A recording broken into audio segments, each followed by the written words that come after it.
Hey besties, I'm Victoria, and welcome to the Book Besteas Podcast, where the books are good, the takes are honest, and the tea is always hot. Today we're talking The Deal, the off campus series Book One by Elle Kennedy. Let's seal the deal. Puns aside, my expectations going into this series were that it was going to be a cute campus romance and maybe a little bit of, or maybe actually quite a bit of hockey thrown into this because it's on the cover.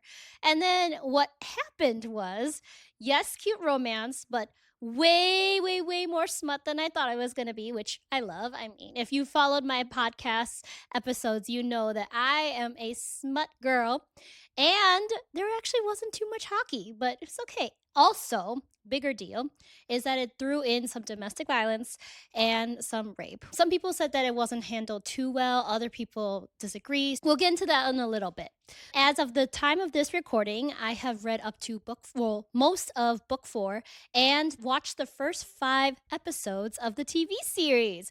And honestly, I could tell you it just gets better. Okay, so I can't wait. Let's dive in.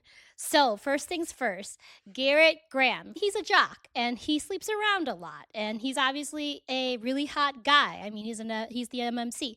But what I did not expect is how much we were going to find out.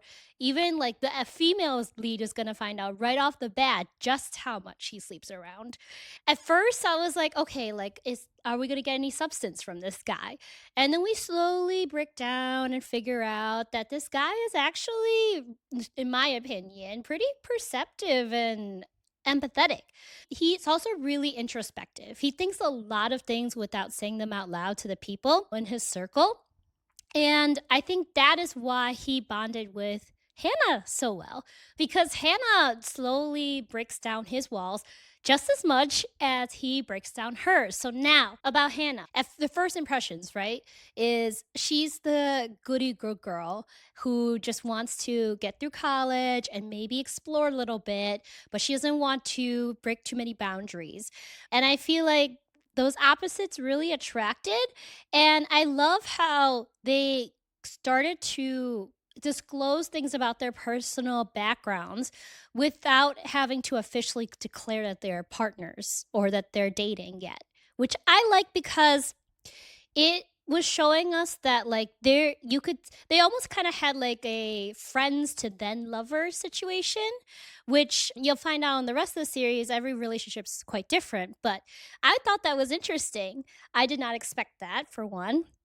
But two, I was like, oh, the way that they got there was kind of cute. Like the fact that he loved her singing so much that it really moved him. I mean, like, okay, so that quote where he was like, baby, I can watch you watching paint dry and I still wouldn't be bored. Like, ooh, I love that line, okay, guys, because she's always thought of herself, I think, as kind of like a boring person. So when she was singing and like just her singing in general, she just never thought it was like a big deal.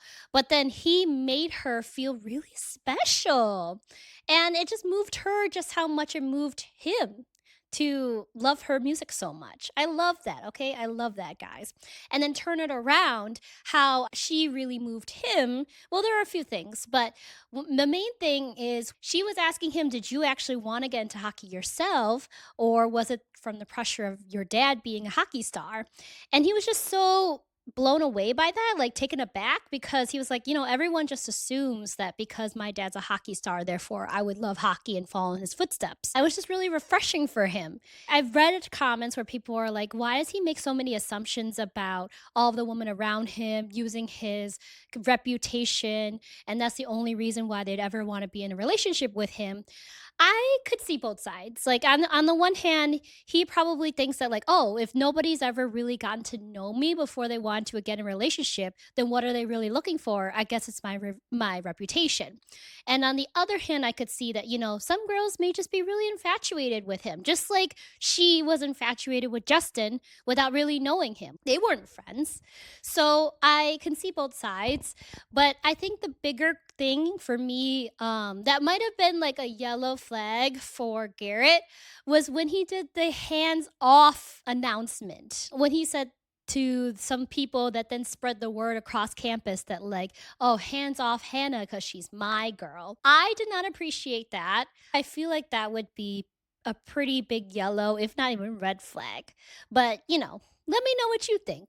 Okay, where do you stand on that? It didn't kill Garrett for me as an MMC. It was still okay. We're just like how when we're reading fantasy, the laws or morality is different. And so, in which case, on campus university life maybe is kind of its own fantasy in of itself because it should be a little bit of an exaggeration, let's say, of actual university romance, if you could put it that way. I do have a yellow flag for Hannah, though. I watch a lot of K-drama, and the thing that turns me off the most in Asian dramas that will almost always make me not continue watching a show is when there's a noble idiocy act, when either the girl or the guy breaks up with their partner because of some reason that's beyond their control that they think is like, oh, I have to in order for the better of my partner. And in this case, Hannah breaking up with Garrett because his dad threatened to take away all his resources, make him unable to graduate if she didn't break up with him. I mean, I understand, okay? First of all, let's put on again that kind of like semi fantasy lens. It's an exaggeration.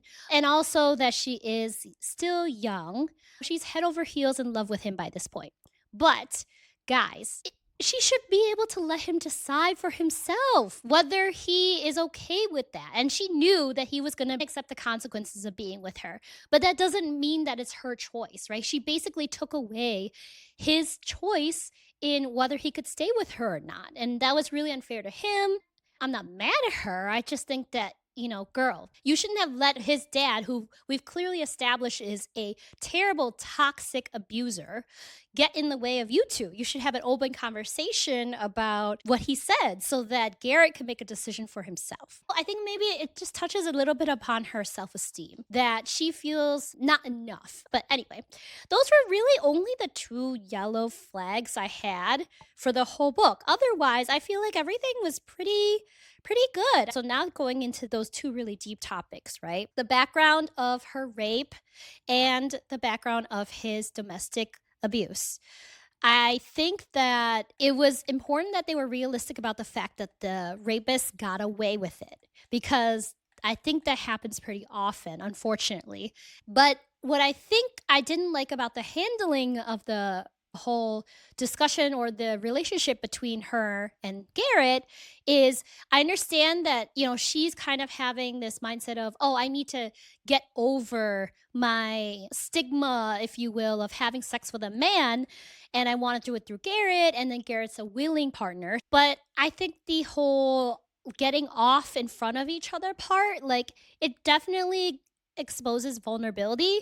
But I think she needed more therapy. Like, she said she did 3 years of therapy and that really helped her live a more normal life. But I think if she was still struggling that much with being in a long-term relationship where she could actually have an orgasm, I think she still needed to go to a therapist, maybe even a sex therapist.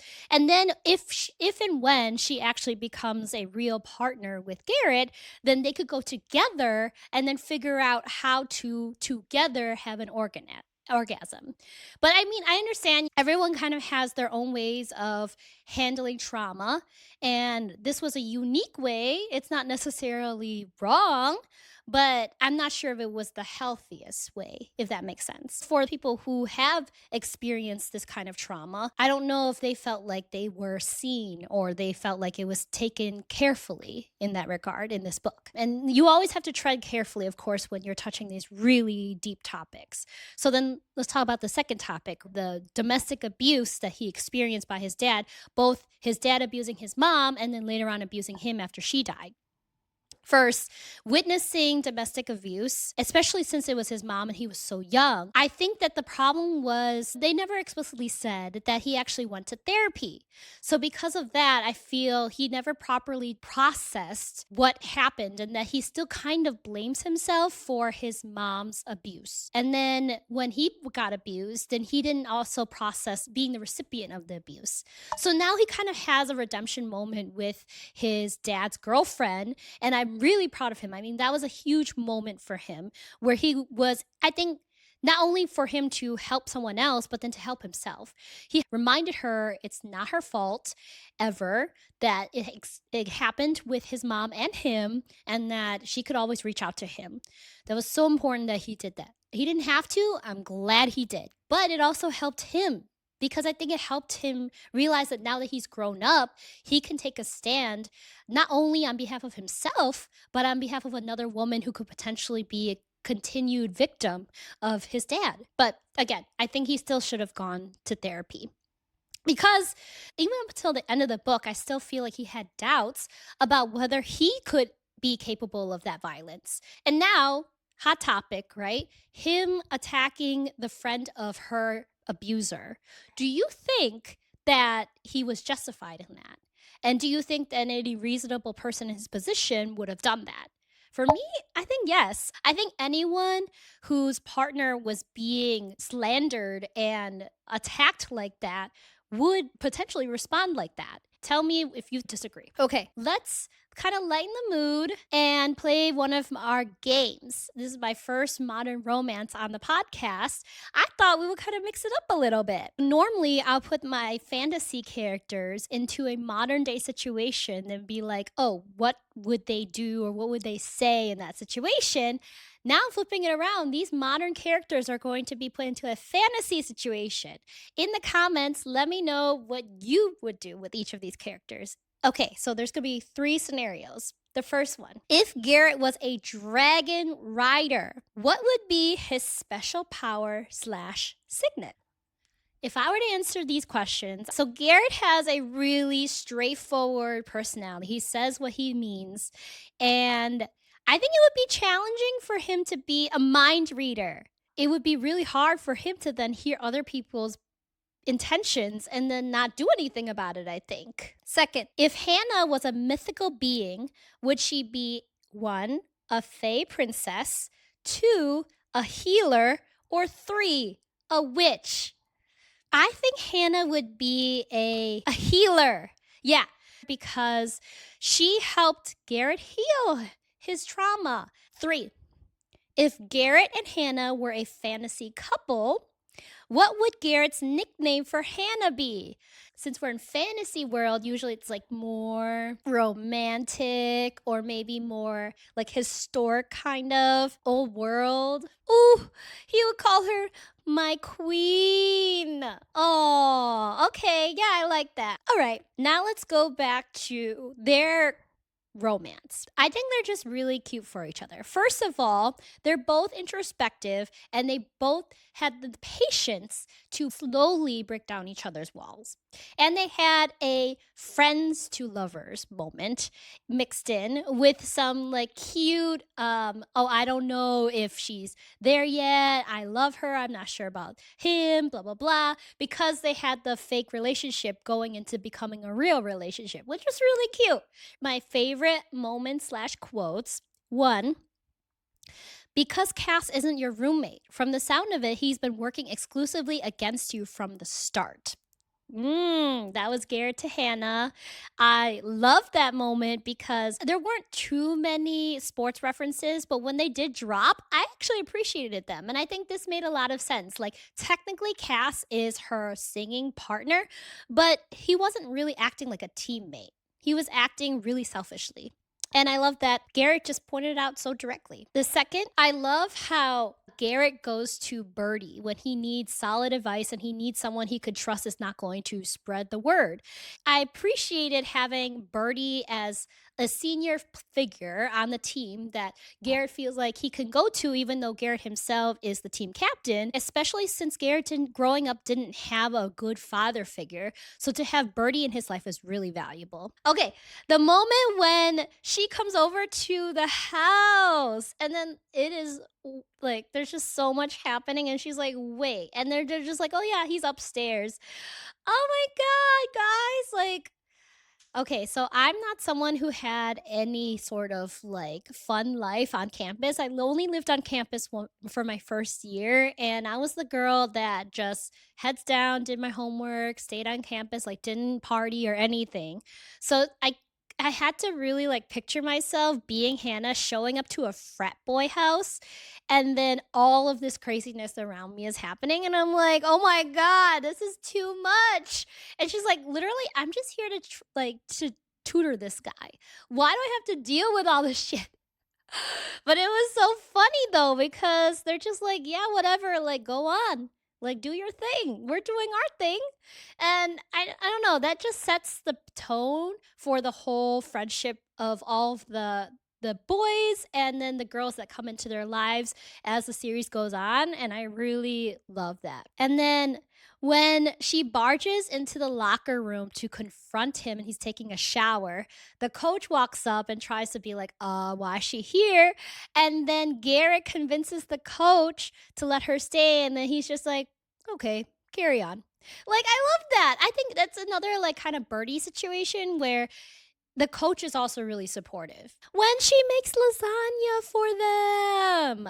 Like, we don't get too many, I guess, like, really domestic moments for her and the other guys. I mean, I think we get that later in the series because Hannah's the first girlfriend of the group. But when she decides to make lasagna for them, that's just so cute. Another cute moment is when he says his heart inflates like a helium balloon. When she said yes to drinking with him being her guardian. Like that was a big moment for her. That she opened up to him being willing to trust that he was going to watch her back when she drinks. And pivotal moment, I think that was a really good handling of the whole her trauma with the rape situation because like one thing was the orgasm, but then the other thing was being able to trust her drinks. And so being able to trust him watching her out for her is was a key pivotal moment for their relationship. And then finally, okay, this is not necessarily a favorite moment, but it was a moment that really moved me when he was describing how heartbroken he was when Hannah dumped him. And then he was saying that his heart was ripped out and let the hockey players skate all over it. It was a hockey reference, but for such a sad thing. And hockey is so fundamental to him. When he makes a hockey reference, it's like really deep. Can you imagine like how physically painful that would be if hockey skates were used to skate over any part of your body? Like, damn, that's quite a graphic image. Okay, so let's do game number 2. Would you take the deal? And leave your answers in the comments. 1. Would you fake date someone for one semester if they gave you $10,000? Okay, it depends on the person. Obviously, if it would be Garrett, heck yes. But as a broke university student, yes. 2, would you let your best friend choose your dating life for a month? So I could see this actually really happening. Like, you know how friends will just be like, hey, you've been single for too long. Like, show me your dating profile. What are you doing wrong? Type of thing. Basically, setting up blind dates for you. And like, if it's a really good friend and they know me really well, then heck yes.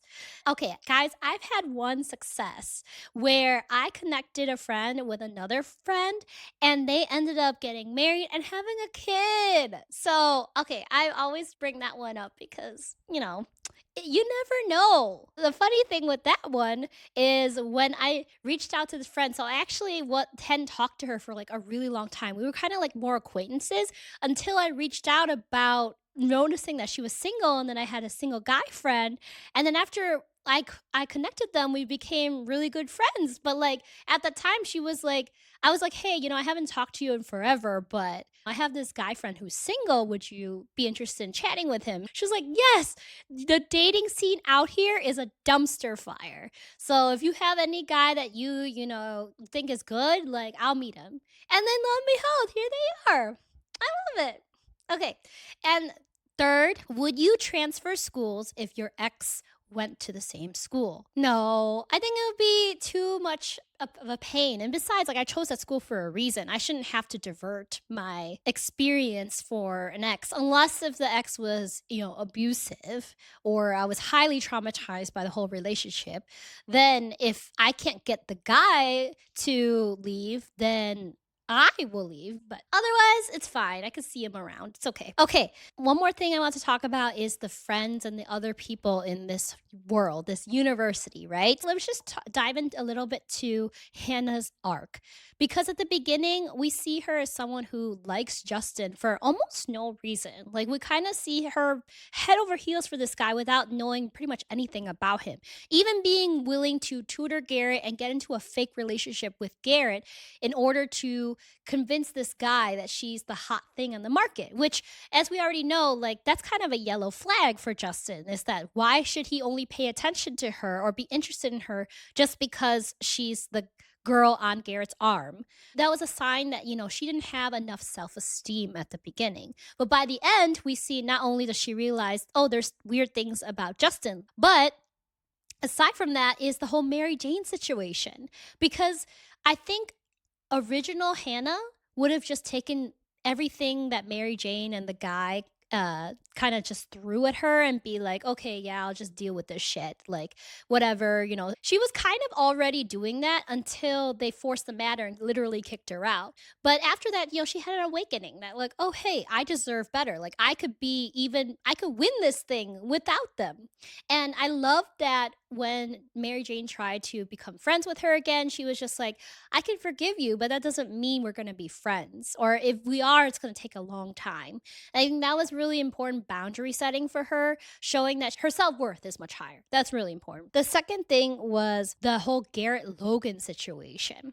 Garrett appreciating that Logan can be both a good friend but also still try to take time to get over liking Hannah was really good. I mean, like, I know there's all this like bro code, girl code thing, but if your friend just happens to like your partner, like they can't really control it. It's a matter of what they do about that. And Logan was trying really hard to not like Hannah anymore. So I'm glad that Garrett gave him the time and space and the patience to do that. And also recognizing that overall, Logan's still his best friend and he's still going to have his back regardless. So I appreciated that whole arc. And then the third thing is the Hannah Allie relationship. I love, and I know Allie didn't get too much airtime in this book. She'll get it later in the series. Totally fine. But I think that it was really important that Hannah recognized just how good a friend Allie was. The fact that Allie was willing to chaperone her to parties and be willing to not drink along with her or make sure that she's out safe at all times, I think is really, really important. And that's just like, I love how tight they are, and they're just such great friends. And I'd love to see Hannah be able to support Allie in return, and we luckily get to see that later in the series. All right, guys. So overall, I loved this book. I love the characters, the relationships. I wanted to see more of the friendships outside of Garrett and Hannah. I wanted to see more, and I know that there is more coming in the series. So stay tuned. I'm going to continue this whole series for the rest of this month, and I hope to see you at the next episode. Bye, everyone.